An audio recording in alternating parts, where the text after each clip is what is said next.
One of the phrases that a lot of people are familiar with is the whole idea of trauma-informed care.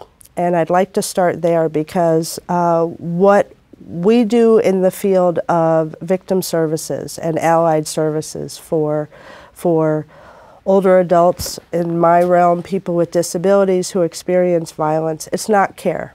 We're not in the medical field, and this is not about a medical model framework for addressing victimization.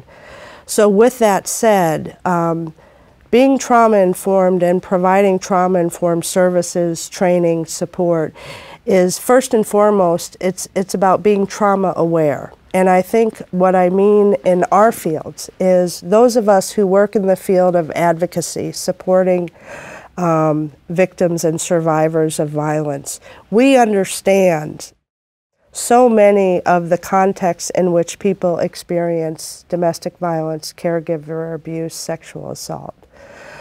But at the same time, every activity that we undertake needs to include a comprehension and a recognition that trauma impacts everything.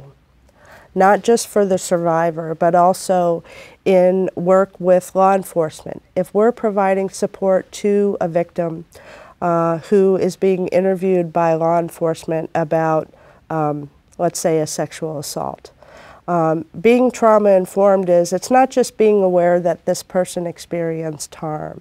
It's basically figuring out what is it that's going to allow this person to be most comfortable and most effective in their communication with that law enforcement officer. Now, it's not the victim's burden to bear.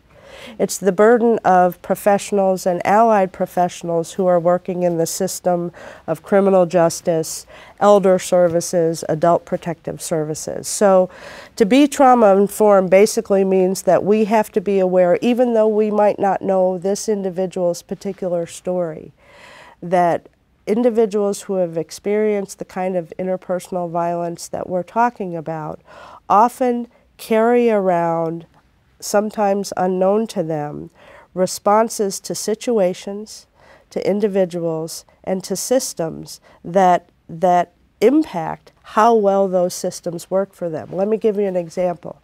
In trauma-informed work, one of the areas that we have to just recognize is what some people call triggers. I like to think of it as really a conditioned response.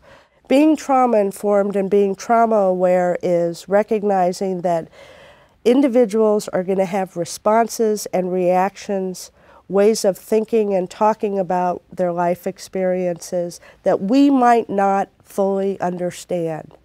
But our job is to sit back, figure out what our role is, what we have to try and accomplish, and see if we can re-engage with that person in a way that does make them feel safe, that we can move forward with what our particular role is, whether it's criminal justice, advocacy, or adult protective services.